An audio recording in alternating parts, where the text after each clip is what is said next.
Have you ever stopped to wonder why we automatically associate the color pink with girls and rugged, high-powered cars with boys? I mean, we treat these gender divisions as if they're just fundamental laws of nature, right? But what if I told you that some of our deepest, most ingrained assumptions about what men and women naturally prefer were actually engineered in corporate boardrooms? Welcome to This Explainer. Today, we're going to unpack some fascinating and honestly pretty shocking historical data that reveals exactly how marketing deliberately shaped our modern consumer identities. Here's a quick look at our agenda for today. We're going to trace the financial logic that ties 19th century baby clothes to 1950s Cadillacs, and all the way to our modern toy aisles. We'll start by busting the color gender myth, unpack market segmentation, explore the massive impact of 1950s suburbs, see how the auto industry adapted, and finally, look at the very real financial costs of all this gendering. All right, let's dive right into Section 1, the color gender myth, from neutrality to division. So, to bust the myth of natural color preferences, we actually have to travel back in time to an era when neutral white was the absolute standard. Prior to the 1940s, babies were generally dressed in plain white cotton dresses, and the reason was purely practical. White cotton could be easily bleached. But as retailers started trying to introduce colors to boost sales, things got incredibly chaotic.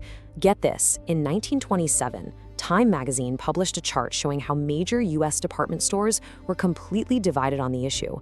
You had massive retailers like Fellini's and Marshall Field's telling parents, hey, dress your boys in pink, while Macy's and others were saying the exact opposite. It literally wasn't until after World War II that the strict pink for girls, blue for boys rule we know today actually locked into place. Listen to this amazing quote from a 1918 infants trade publication. They wrote that pink, being a derivative of red, was a decidedly stronger, fiercer, and more active color, and therefore, it was naturally better suited for boys. Blue, on the flip side, was considered delicate, dainty, and pretty, making it the obvious choice for girls. It just completely flips our modern assumptions upside down and proves that the biological link we feel today is entirely a cultural construct. Moving on to Section 2, Market Segmentation Explained. Let's talk about doubling sales. Retailers eventually realized they could essentially force parents to buy twice as much clothing by locking in these gendered color codes. This right here is the absolute core of market segmentation. Think about the capitalist financial logic at play.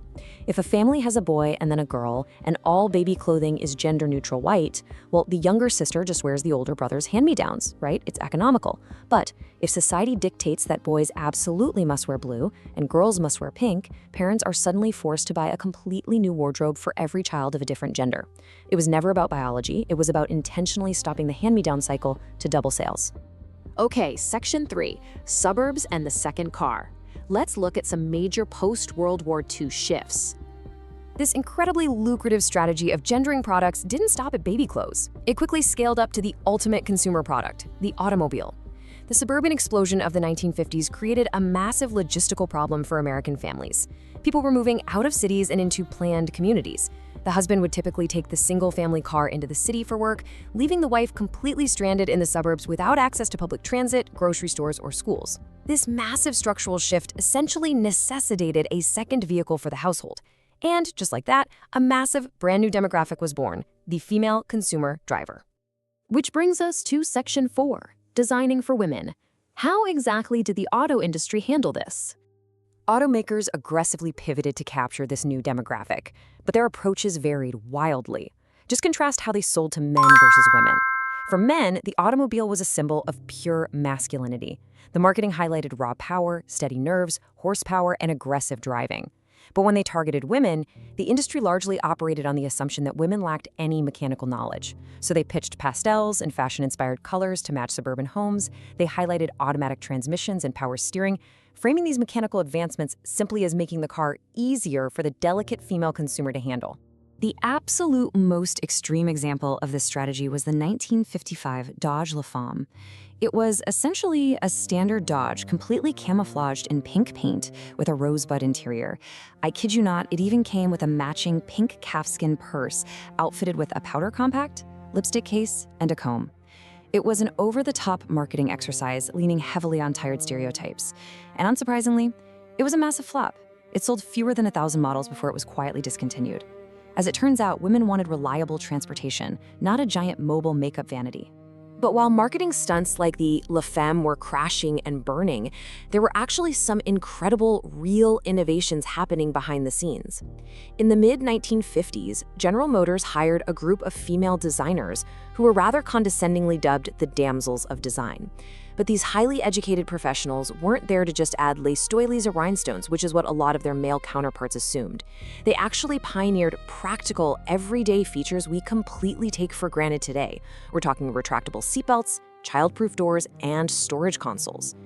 They intrinsically understood that women wanted usability, safety, and functionality, not just a coat of pink paint. And that leads us to our final section, Part 5, the cost of gendering and the pink tax. Because this corporate embrace of the female consumer came with a hidden and very expensive catch. Research actually reveals that stepping onto a car lot back then was often a highly hostile experience for women. Salespeople would frequently condescend to them, literally telling them to go bring your husband back. But it was a lot worse than just a bruised ego. According to a landmark study by Ian Ayers on discriminatory practices in retail car negotiations, dealers actively charged white women significantly higher markups on the exact same cars compared to white men. It was literally a tax on their gender. And that financial discrepancy at the dealership, that serves as a literal precursor to what we now call the pink tax. The pink tax is that capitalist financial logic of taking a product, maybe changing its color to pink or just marketing it specifically to women, and then charging more for it, even though its function is literally identical to the men's version. We see this today in absolutely everything from razors to dry cleaning. Because once a market is successfully segmented, industries can manipulate pricing based purely on gender identity. Bringing this all back to the present day, let's look at how this impacts children right now.